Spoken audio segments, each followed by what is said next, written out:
donc on avait ensuite Solia. Allez.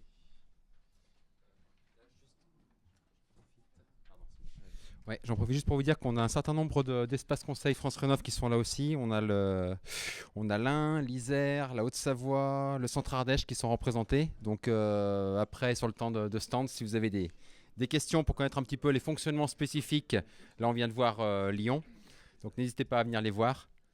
Ils brandiront leur badge et ils offriront le café a priori aussi.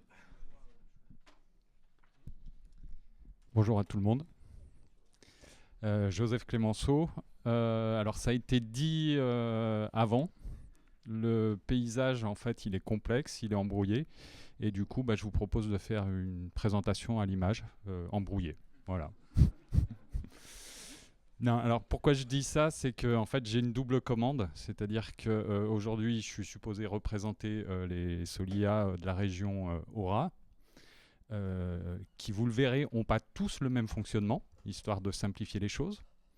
Et une commande plus spécifique de Johan de la communauté des mares, de parler de l'accompagnement adapté au public spécifique, qui est notre spécialité historique. Je vais essayer de faire un mix de tout ça.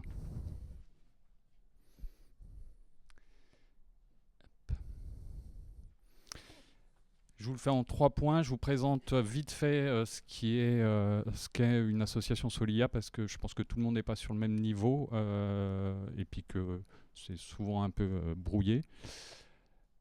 Je propose ensuite de vous donner quelques chiffres à l'échelle régionale et ensuite un zoom local sur l'accompagnement adapté. Du coup, les Solia, qu'est-ce qu'elles ont en commun ? C'est des associations apolitiques à but non lucratif. Elles ont toutes un agrément service social d'intérêt général qui est renouvelé régulièrement auprès des préfectures. Donc, ils portent sur 3 principaux thèmes qui sont ceux qu'on retrouve aussi dans vos activités. C'est l'ingénierie sociale, financière et technique. C'est le triptyque qui construit historiquement nos activités. On a en commun d'avoir tous dans notre feuille de route depuis déjà plusieurs années l'ambition de permettre une rénovation énergétique pour tous. Je vous ai mis quelques énoncés piochés comme ça dans les différents projets associatifs. Pour nous, le MAR, en fait, c'est un outil. C'est-à-dire qu'on est positionné sur la lutte contre la précarité énergétique depuis assez longtemps. Sur le Rhône, on a commencé à structurer notre activité à peu près en 2007 avec une action expérimentale qu'on avait proposée à l'ADEME, qui consistait sur saisine des travailleurs sociaux du Conseil général à intervenir auprès des ménages qui étaient en difficulté dans leur logement, notamment sur le paiement de leur facture énergétique. Le virage important qui a eu lieu, c'est en 2010 quand l'ANA a mis en place le premier dispositif à l'intention des propriétaires occupants modestes, Habiter mieux, qui nous a permis du coup de dégager des subventions plus conséquentes et de monter en ambition le niveau de performance de nos rénovations. Et puis nouvellement, une vraie marche franchie, un vrai plaisir pour nous. Vous n'avez pas connu le avant, le MAR, voilà, avec des niveaux de subventions qui aujourd'hui nous imposent presque d'être sur des rénovations qualitatives, comme ça a été dit précédemment.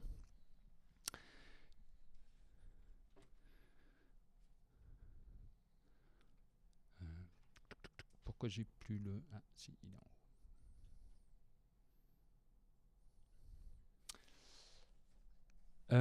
À l'échelle régionale, les Solia, donc on est regroupés dans un mouvement à l'échelle fédérale qui nous permet de partager de l'expertise, de porter du plaidoyer et également d'avoir l'ambition d'offrir un accompagnement qui soit à peu près équivalent sur l'ensemble du territoire national. Ensuite, ça se décline à l'échelle de la région avec une UR qui est représentée par Bertrand qui est avec nous dans la salle. Ça donne à peu près 400 salariés. Les profils, c'est essentiellement sur le sujet qui nous intéresse aujourd'hui, des architectes, des thermiciens, des ingés et des travailleurs sociaux. Travailleurs sociaux, plutôt profil CESF, conseillère économique, sociale et familiale, puisqu'en fait, il y a un gros accompagnement social qui est fait en parallèle de l'accompagnement purement technique, rénovation énergétique. Les 360 bénévoles, c'est nos conseils d'administration. Donc c'est essentiellement des gens de la société civile et principalement des retraités du monde du logement. Pas que, nous on a par exemple sociologues, psychologues au sein de notre conseil d'administration. En chiffres, vous les avez. Alors, je vais me faire engueuler par Bertrand parce que c'est du 2022. J'aurais pu au moins essayer de trouver, mais j'avais que cela sous la main au moment de la slide. 2023, c'est les mêmes avec une petite augmentation, je dirais à peu près de 10-15% selon les territoires. Et 2024, on manque encore de visibilité. On n'a pas agrégé l'ensemble. Les 12 000, 13 000 accompagnements sur un projet de réhabilitation et les 5 000 accompagnements sociaux, ça recouvre en fait des réalités qui sont assez diverses.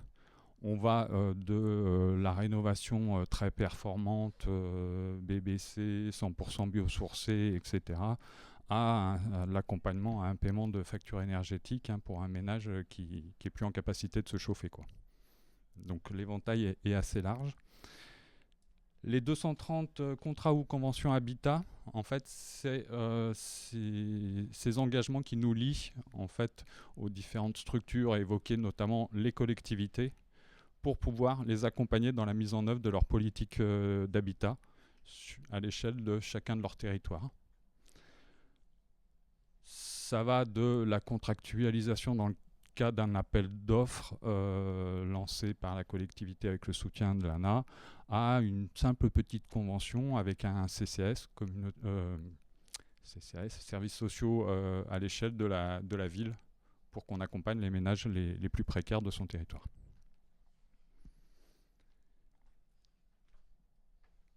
Toutes ces associations, elles sont toutes indépendantes. Et du coup, elles ne vont pas avoir forcément, à leur échelle, développé les mêmes outils et pris en main de la même manière chaque thématique. Donc on a bien conscience qu'une des difficultés pour vous, c'est que quand vous franchissez les frontières des départements, vous restez le même, alors que nous, non. Typiquement, Thibaut me lançait la perche. Sur la métropole de Lyon, effectivement, on travaille conjointement avec une répartition du primo-conseil au ménage qui est faite ménage intermédiaire et supérieur côté ALEC, ménage modeste et très modeste côté Solia.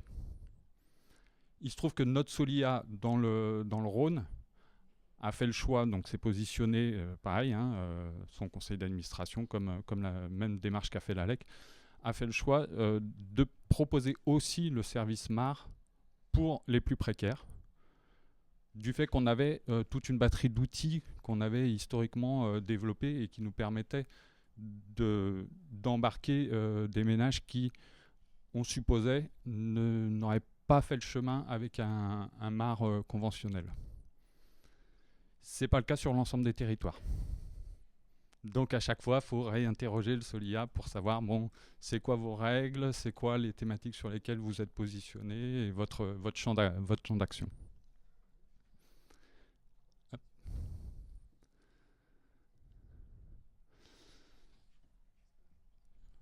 Du coup, là, j'essaye de répondre à la commande qui m'était faite pour aujourd'hui par Johan. L'accompagnement adapté pour les ménages les moins autonomes. Puisque le critère, il n'est pas uniquement de capacité financière, il est vraiment de capacité à se saisir du sujet de la rénovation énergétique, de comprendre en fait dans quel milieu tout ça évolue, qui sont les interlocuteurs, et aussi de capacité à se faire entendre dans la commande qu'on va passer, y compris à l'artisan. Systématiquement, tous nos projets sont accompagnés par un binôme, technicien, technicienne et conseillère habitat.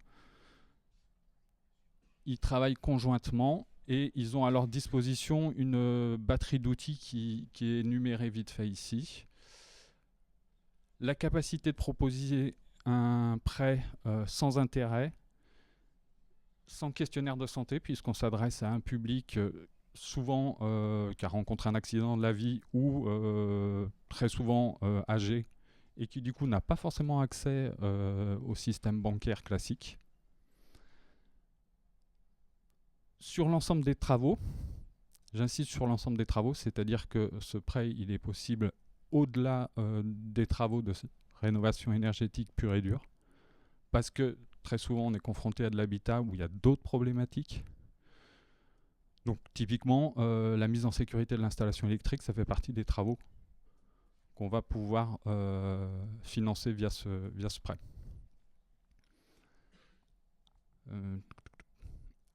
Le préfinancement de l'ensemble des aides mobilisées, quelles qu'elles soient, hein, aides spécifiques, locales ou l'aide ANA classique,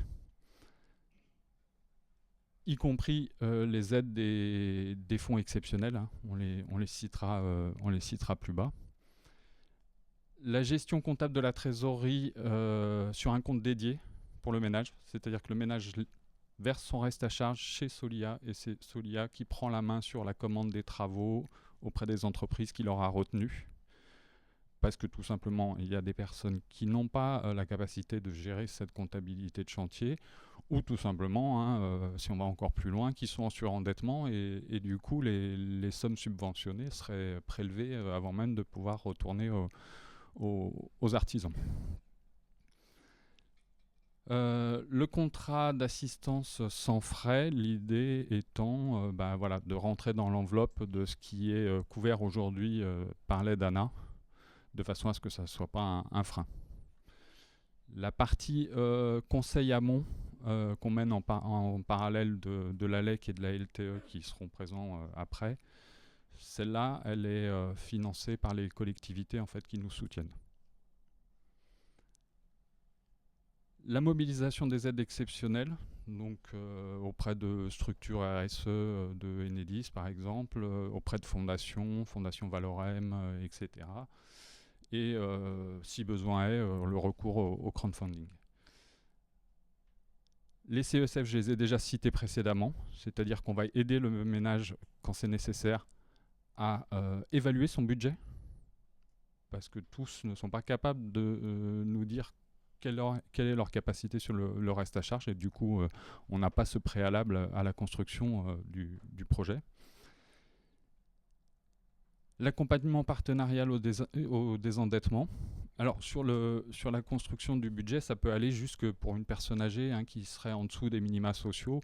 Là, récemment, on a fait une ouverture de droit hein, pour le minimum vieillesse. Du coup, la personne a gagné 150 € sur ses ressources mensuelles qui, aujourd'hui, permettent de rembourser le prêt sur le reste à charge des travaux. C'est ce type d'accompagnement, en fait, où on fait la bascule entre la trésorerie du ménage et les possibilités de travaux.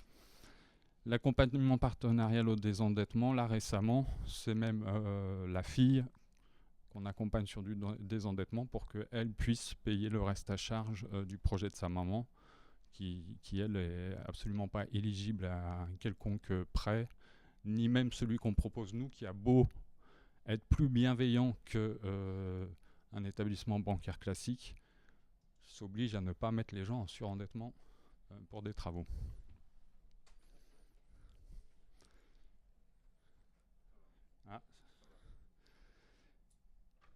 Et le dernier que je mets, mais qui est vraiment très rare, c'est la prise à bail. C'est-à-dire que dans des cas extrêmes où une personne voudrait rester chez elle, mais on ne pourrait pas engager l'ensemble des travaux nécessaires, à ce moment-là, on fait une prise à bail, on finance les travaux. La personne, pour un temps donné, devient locataire de son logement avec un loyer qui est solvabilisé par l'accès à l'aide au logement, etc., jusqu'à restitution de son bien quand l'opération s'est amortie.